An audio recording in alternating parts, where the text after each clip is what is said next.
Hi, I'm psychologist Tom Glazer. I've long been fascinated by what the happiest, healthiest people have to teach the rest of us. This is the second installment in a series that seeks to uncover simple everyday things we can all do to create more satisfying, fulfilling lives. In this webisode, we focus on meditation and mindfulness.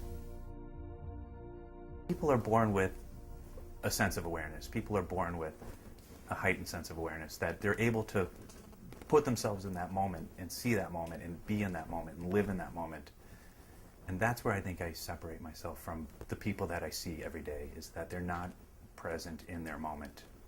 Their mind is somewhere else. They are not focused on what is going on at that moment. It takes up off my face. My definition of real happiness is to be in a state of consciousness, to be very aware of the moment and taking it for what it is, and not allowing emotions, whether I'm feeling elated and laughing and smiling, or I'm feeling some sense of sorrow for something and crying, but I allow myself to feel those emotions and just be present. Okay, I love flowers, and things sort of flow in my life. You know, there's a certain amount of ease, and I don't have to sort of work too hard or push to make things happen. So like that, I think it has also a lot to do with my state of mind.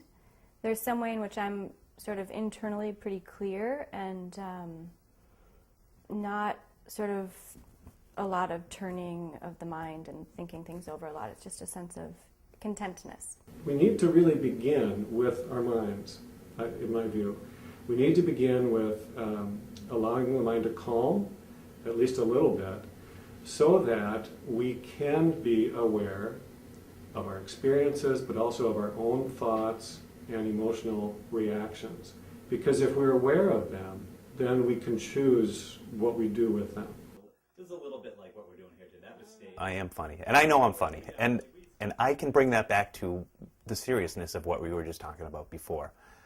How can you not be funny if you are not aware of what's going on around you? If you aren't aware of everything around you, how can you make light of it?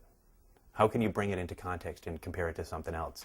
And the humor is comparing one situation to another situation, even if it's a stretch, and sometimes my jokes are a stretch.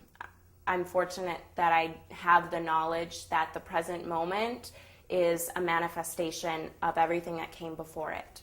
And so if I'm grateful for even one thing in this present moment, I have to be self-accepting of everything that happened prior to me being in that moment. these little containers made it viable. I often ask myself, what feels good? So does it feel good to get sort of irritated with the person at the other stop sign, who I think should be letting me drive? Or does it feel better to like make eye contact and make some motion like, please, you go? Well, the second one. For me, the second one just feels better. And so I just keep making choices in that direction. The ability to cultivate awareness and mindfulness, I think, is really a central question in this topic on joy and happiness. There are some lucky people that are probably born with some greater ability to be present than others, but it really is a skill, and it is something that can be cultivated and developed intentionally, on purpose. And I think that it is very, very helpful to have some kind of a formal practice of mindfulness or of awareness in the form of meditation, but it doesn't have to be just one type of meditation. I think that what's called mindfulness meditation is a really, really good way to do it. But you could bring mindful awareness into walking, and walking meditation is a really, really good way to go about this for people who have trouble sitting for a long period of time or get distracted. It's nice to have something physical. But you could even do it through other forms of movement like Tai Chi or yoga. If you're doing it consciously, that can become a meditative practice, building your skill of awareness. Biking does make me really happy. Biking makes me very happy. Biking now is part of the foundation that keeps me happy and keeps everything in my life in balance. I spend a lot of time on the bike. I ride hundreds of miles. I ride a couple hundred miles a week at least.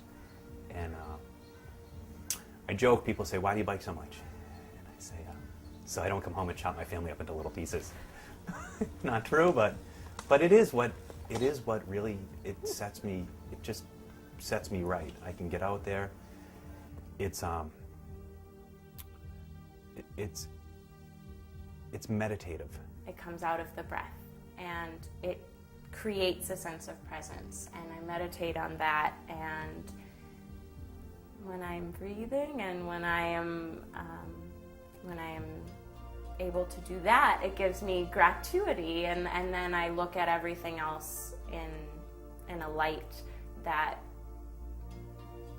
is connected and makes me feel present. So maybe one of the key words around happiness, I would say, is appreciation and gratitude. And really, not only just knowing that, but actually letting myself feel it. I think that's been one of the lovely things in my recent past around cultivating happiness is I've been doing a lot of yoga. So I'm probably in yoga class. I spend 3 to 6 hours a week doing a yoga practice. And part of what I hear one of my very excellent teachers say in class is actually feel this sense of contentment. Feel in your body. Don't just think that. Put your mind where you're in this moment, feeling the positive sensation, basically. And so I think that makes a difference too. When I am fully in the here and now, happiness is available.